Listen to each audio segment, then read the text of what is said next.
We all want useful quantum computers. Fundamentally, I believe that this is the reason why we're all here in this community, and every year coming back to Q2B, which I think is every year becoming a bigger and nicer and more to-the-point conference. And we want to reach this useful quantum computing regime. But as we all also know, there are very challenging obstacles along the way. In order to build a large-scale fault-tolerant quantum computer, there are many challenges along this road that we need to overcome, and they lie across the entire quantum computing stack. So from the QPU through the control hardware layer, the control software layer, and then the applications layer. But while the challenges lie across the entire stack, really, still, in some sense, the main challenges to build a large-scale quantum computer, a useful quantum computer, lie in the QPU. Still, our main challenges is to build better and better qubits with lower and lower error rates, higher coherence times, and that's where there are some fundamental challenges that we need to deal with. But very interestingly, in the last several years, we're seeing more and more an interesting concept, which is our ability to offload some of the challenges to the control layer, both the control hardware and control software. Today, I'm going to focus on the control hardware layer. Later on, we have Mike and Joe that will talk more on the control software side of things.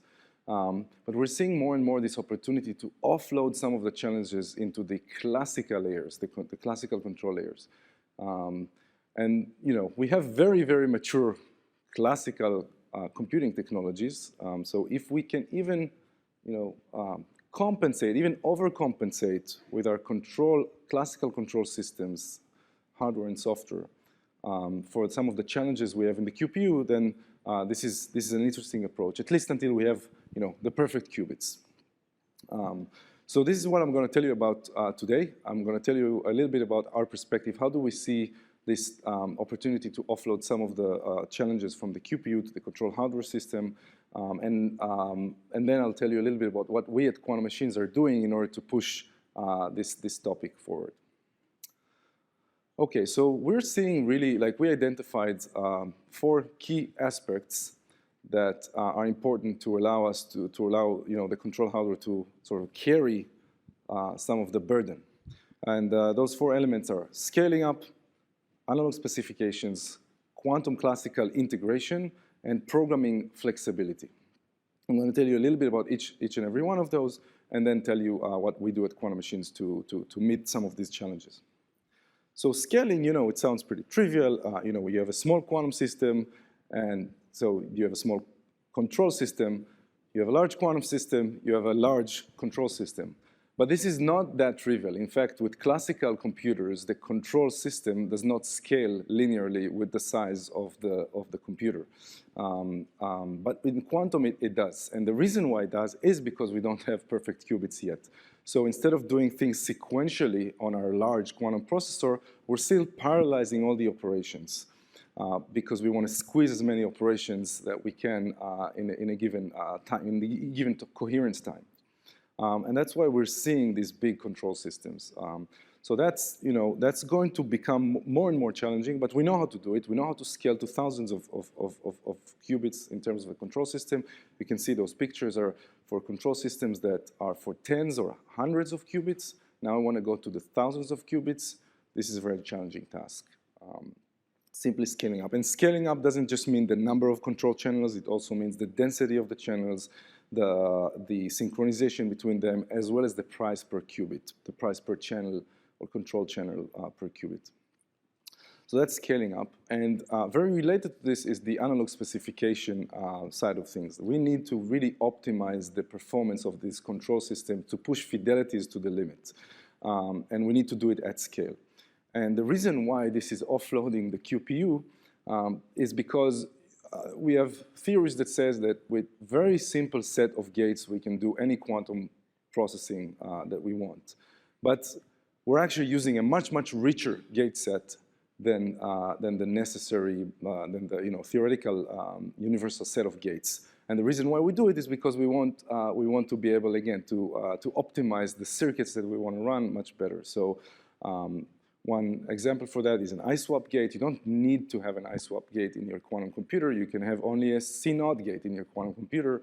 But if you have both a CNOT gate and an ISWAP gate, you can optimize circuits. You can squeeze more gates on the abstract level into the real gate set of the machine. Okay. But the issue with this is that it puts more overhead on the control system. Certain new types of gates require give new requirements on the control system. So for instance, these ISWAP gates for superconducting qubits implementation, at least some superconducting qubit implementations, require very good phase coherence between channels, and that is becoming even more challenging as you scale your quantum computer, meaning that you need to have thousands of channels all synchronized in terms of phase. You cannot have drifts in your signals, and that puts a lot of different considerations on the control system. So that's the second kind of type of element that we need to really work on the control system in order for them to be able to provide us with a richer richer set of gates to, again, squeeze more out of the quantum processor. The third element is quantum classical processing. This is a topic that's very, very close to our heart at Quantum Machines because our technology, our core technology is about quantum classical processing. We've heard about this quite a lot from Nicole in the previous talk. So I'll tell you about our perspective on this. So we define quantum classical processing as the following. You need to do some quantum operations on your quantum device, then perform some measurements, send them to your classical processor, classical device, perform some classical processing, classical operations, and then very importantly, generate new quantum operations based on this classical processing. So you really have to close this kind of feedback loop to fall under our definition of quantum classical processing.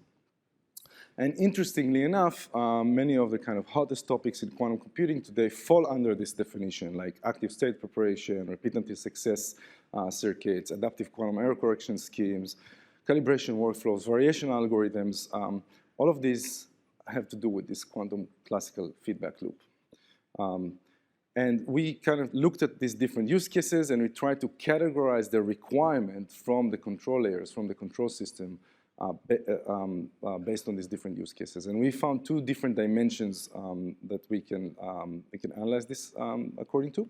The first one is what type of feedback, what type of operations, of quantum operations, I can generate in response to the classical operation. So for example, whether I just make a decision to apply an operation or not apply an operation based on the classical processing, or whether I really branch the entire quantum program based on the classical processing, or whether I just update parameters of my control sequence based on the classical processing like we do in variation algorithms and certain calibration routines and so on. So that's one kind of dimension, what is the type of feedback that I have in my quantum classical loop. And the second category is what we called the classical feedback latency. That means, the time from the moment I measure my qubits, sending the results to the classical processor, performing my classical processing, and generating new quantum operations, sending them back to the QPU. And we identified three categories of quantum classical processing. The first one, we call it quantum real-time, or QRT. That's where we need the feedback latency to be much, much smaller than the time it takes the qubit to change, the coherence times. So active state preparation, this is an example where you see we measure the qubit, and based on the result, we decide whether or not to apply a certain operation. We have to have the feedback latency much smaller than the time the qubit changes, right? The second category, we call it system real-time, or SRT. That's where we want the feedback latency to be much smaller than the system drift time. One of the major issues with quantum computers today is simply that some parameters of the system drift, classical parameters like the qubit frequency. You see in the red curve there, you can measure a qubit frequency and it drifts, and then all of a sudden it jumps. This is really bad for fidelities. But if we can close this tight quantum classical feedback loop, we can measure the frequencies and correct from our classical control system we can flatten the curve as you see in this blue or purple curve. So that's system real-time. And the last one is what we call near quantum real-time, where we don't need the feedback latency to be much lower than anything else, but we want the feedback latency to be much smaller than the total quantum computation time, just in order for it to not bottleneck the total runtime of our application. So unfortunately, this is not the case in many quantum computers today. We spend 99% of the time on the classical side, but as I mentioned, we have great and very mature classical computing technologies. There's no reason why we should not be able to engineer the systems to not bottleneck the entire runtime of the application. So that's near real time. So that's kind of the categories of quantum classical processing, and we need to push each and every one of them in order to, again, squeeze more out of the QPUs. Again, at least until we have perfect qubits, we have to really push on all of these fronts to squeeze more performance out of the QPU. The last category is programming flexibility, and maybe that's a little bit less about squeezing the QPU out for performance, but it is very important for us in order to learn how to build better QPUs, because if you want to implement, for instance, something like this active state preparation, and you do it and you have very low-level APIs, you program your active reset protocol.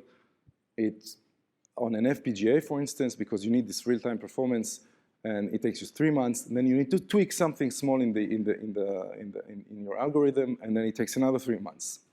So that's not good. We don't want to program hardware. We want to program software. We need to do those iterations very quickly from software.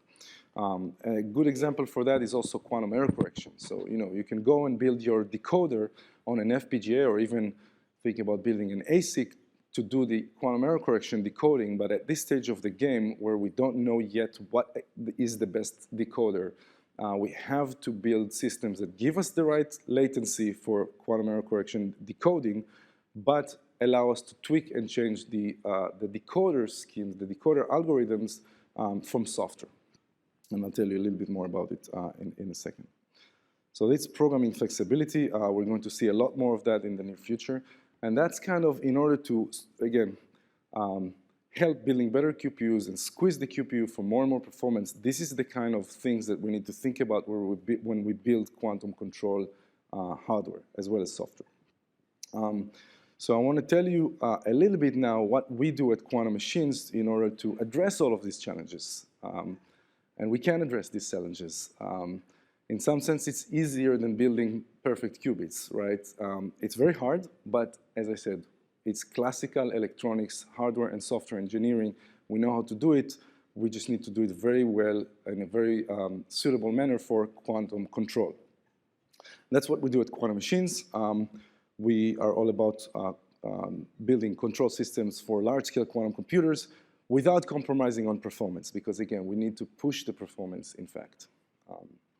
So in 2019, we launched our first product that is called the OPX, and that was a shift of paradigm from what we call a memory-based approach to quantum control to a processor-based approach to quantum control.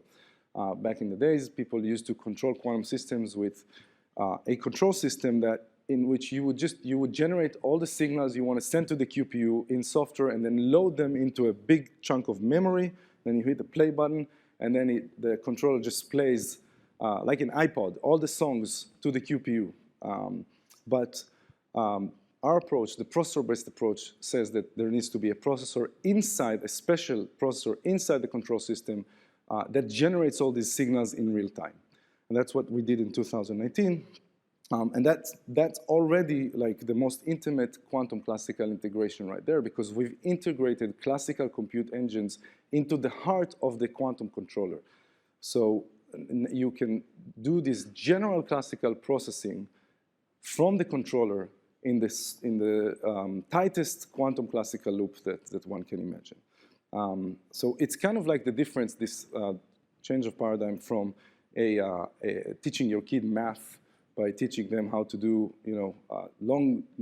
how to memorize long multiplication tables and division tables, versus just teaching your kid math, right? So that they can do math, and then they can do really complicated math. And so this is what we did, and these are just some examples from our customers how this can really accelerate and improve performance of quantum processors. I don't have time to go into all of these different examples, but you see that we can sometimes speed up by orders of magnitude state preparations, like this quantum real-time example from Caltech, 10-qubit state preparation, or we can really improve calibration routines by this system real-time approach of correcting for drifts in the system, or we can speed up dramatically, sometimes by a few orders of magnitude, actually, calibrations, characterizations, and applications with the pulse processor, because it's generating on the fly all these signals and not wasting time communicating with other classical instruments. So this is what allowed us to grow quite significantly. We have a very large customer base today, more than 250 customers across the globe, including corporate startups, national labs, HPC centers, and academic institutions. All are using our control systems to either build or use quantum computers. We are more than 160 people in the company, and our customers keep generating high impact on the field every year. So now we want to kind of go to the next steps, because with the pulse processor and the OPX, we actually kind of solve the classical processing side and also the flexibility, because we developed a programming language that allows you to program these real-time quantum control sequences very intuitively. But we need to go to the right side of the chart on scaling and analog performance. And so